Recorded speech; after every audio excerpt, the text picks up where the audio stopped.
साथियों नमस्कार, आप देख रहे हैं समता न्यूज और मैं हूं आपके साथ में आरपी सिंह। हमारे साथ आप देख सकते हैं बहुजन मीडिया के तमाम पत्रकार साथी हैं जो दिन और रात अपनी धरातल पर जिस तरह से वो मेहनत कर रहे हैं।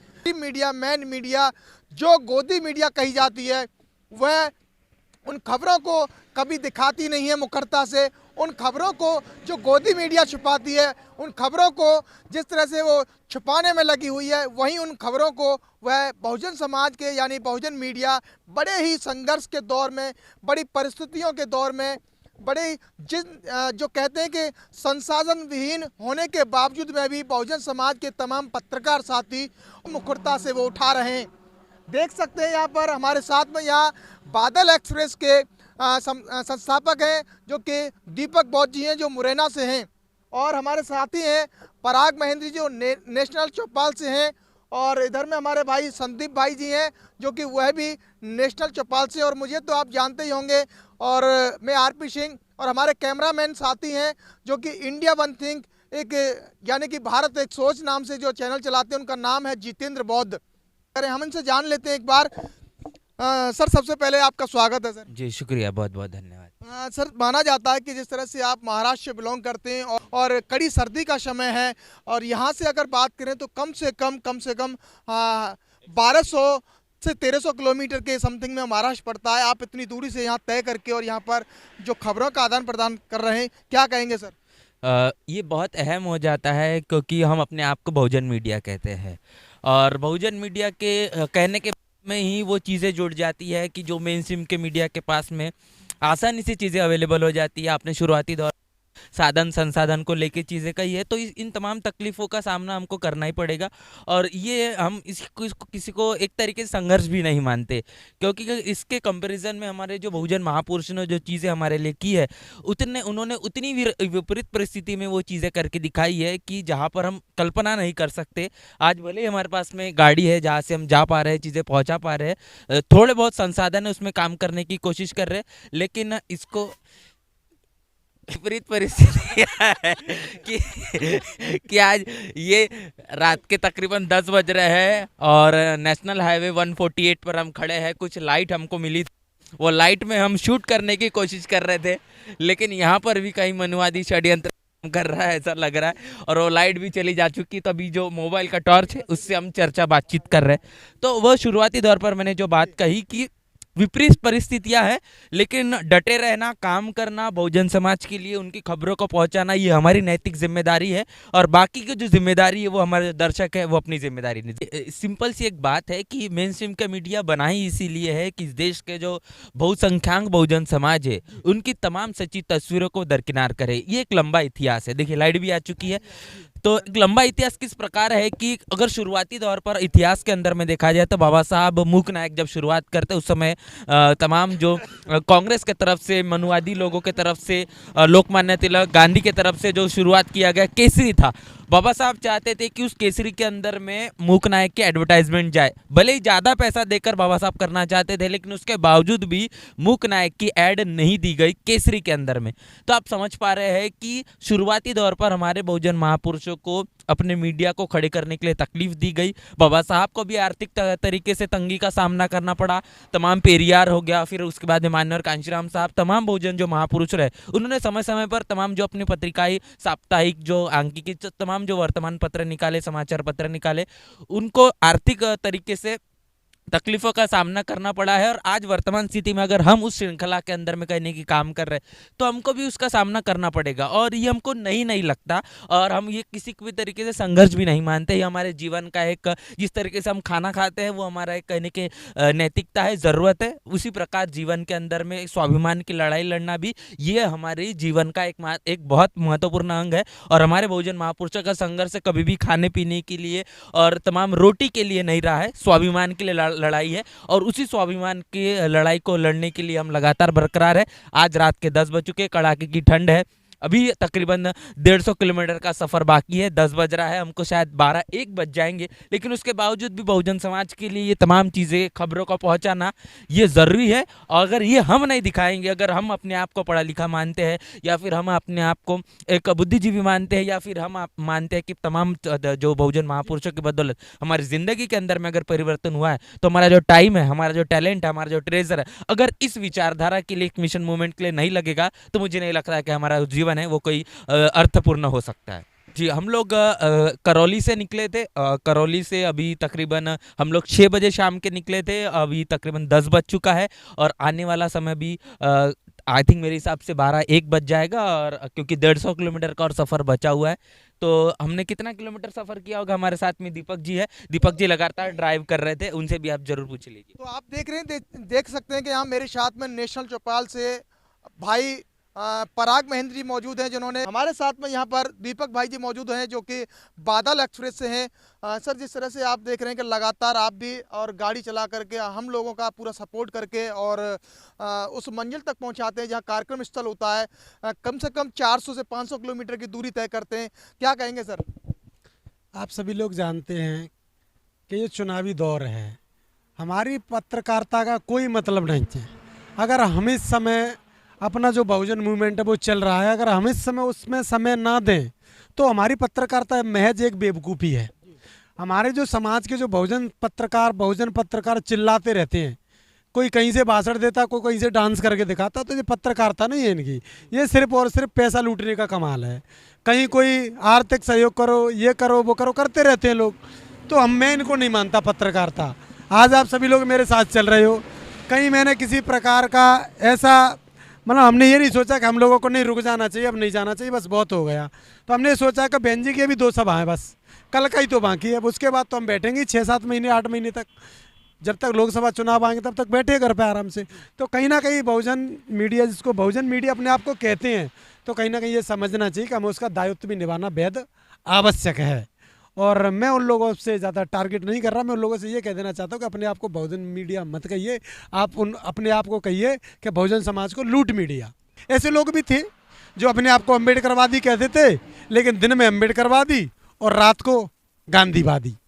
तो ऐसे लोग भी हैं, ऐसा नहीं है। बाबा साहब के नाम पर लोगों ने करोड़ों रुपए लूटा, विदेश तक की यात्रा की है, यूएसए चले जाते हैं, और इंडिया आते ही फिर भिखारी बन जाते हैं कि साहब अब और दो हमें, और दो, हम भूखे मरने जा रहे हैं। तो कहाँ राजा भोज, कहाँ गंगू तेल, ये वाली कहानी है। हमारे जितने भी बहुजन मूवमेंट के जो साथी हैं, जिन्होंने वास्तविक मूवमेंट से लगा हुआ है, वो लोग इतना जल्दी लोगों के पास नहीं जाते। मुझे पता है वो लोग कहीं ना कहीं सूखी रोटी खा लेंगे। जैसे आज आप सभी साथी, रात 10 बज रहे हैं, 148 ये नेशनल हाईवे क्रमांक 148 है। हमने कभी भविष्य में जीवन में देखा नहीं था, पहली बार इस पर चल रहे हैं।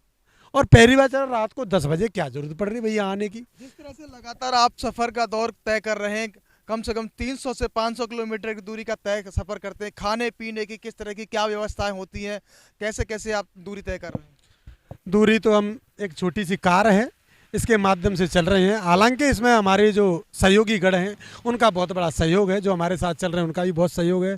जहाँ भी जाते हैं उन लोगों का भी सहयोग बना रहता है, तो लगातार हम उनके माध्यम से चल रहे हैं।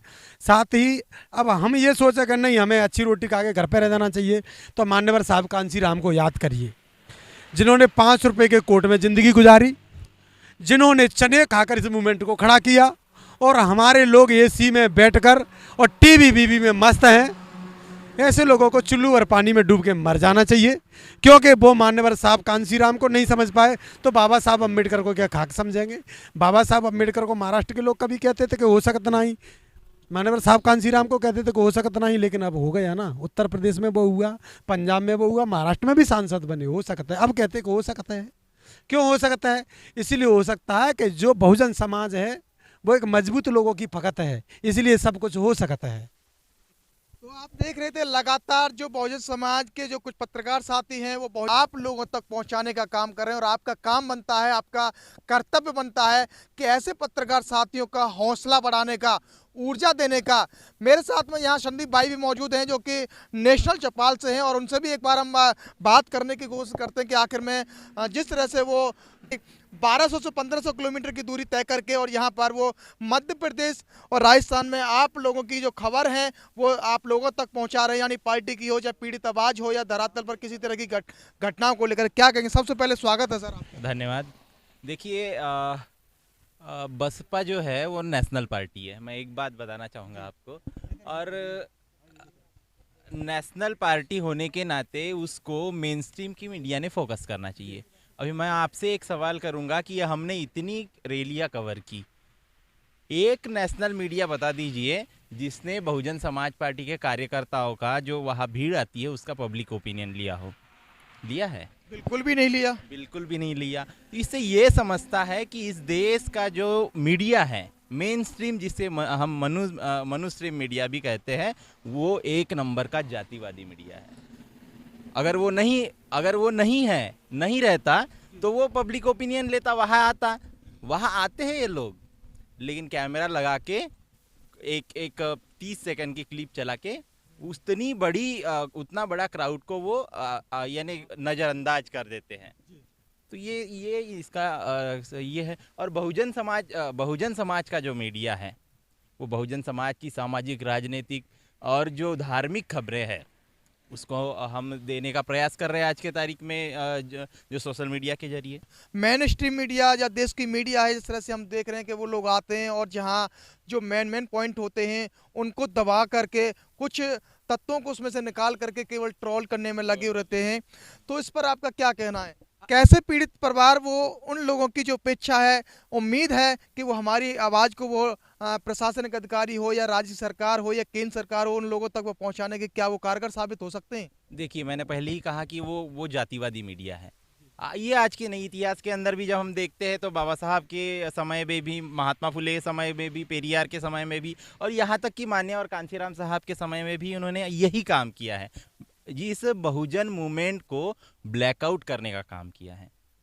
वो ब्लैकआउट करते हैं और हमारा काम है सामने लाना, उनका काम है छुपाना। यही, और उनसे हम बहुजन समाज ने तो यानी उनके तरफ उनको नज़रअंदाज ही करना चाहिए।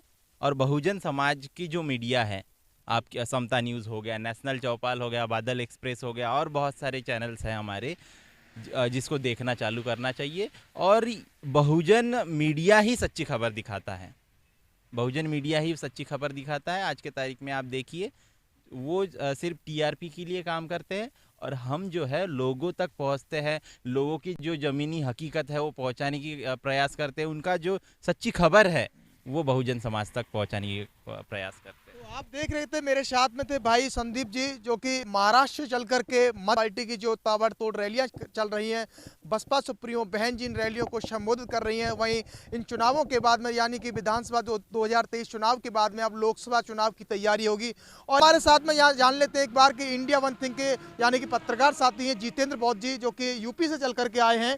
स्वागत है सर आपका। बहुत बहुत धन्यवाद सर। जिस तरह से आप संसाधन विहीन होने के बावजूद में भी और लगातार जो खबरों को आप मेहनत करके जिस तरह धरातल से लेकर के लोगों तक आदान प्रदान पहुंचा रहे हैं, हम ये कहना चाहते हैं कि जो मनुवादी मीडिया है, जो बहुजन समाज की आवाज़ बिल्कुल नहीं उठाती है।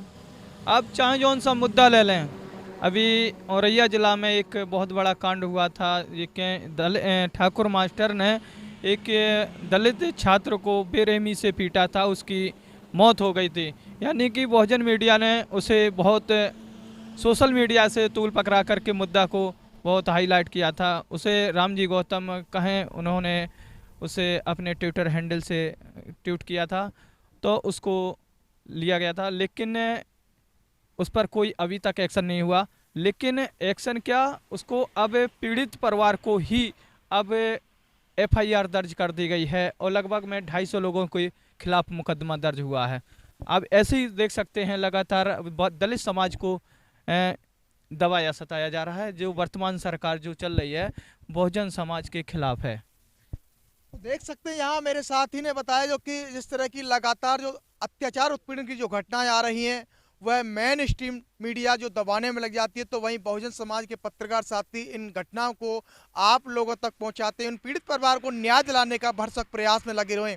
इस वक्त हम बता दें आपको कि NH 148 रोड है जो कि नेशनल हाईवे है, और रात्रि का बज चुका है। आपको बता दें 10:15 हो चुके हैं, रात्रि का वक्त है और हम करौली से निकल करके आए हैं। करौली में बहुजन समाज पार्टी की जो रैली थी और उसके बाद में अब हम पहुंच रहे हैं झुंझुनू यानी कि खेतड़ी में।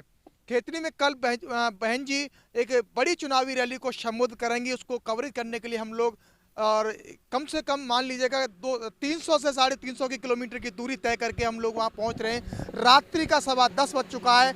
लोग किस तरह से यहाँ पर देख सकते हैं कि वह दिन और रात कड़ी मेहनत करके आप लोगों तक खबर पहुँचा रहे हैं। अगर आप हमें यूट्यूब पर देख रहे हैं तो यूट्यूब चैनल को सब्सक्राइब करें, और अगर फेसबुक पर देख रहे हैं तो फेसबुक पेज को फॉलो करें। इंस्टाग्राम और ट्विटर पर भी हम बने हुए हैं। फिर आएंगे एक नई वीडियो के साथ में, तब तक के लिए नमस्कार, जय भीम।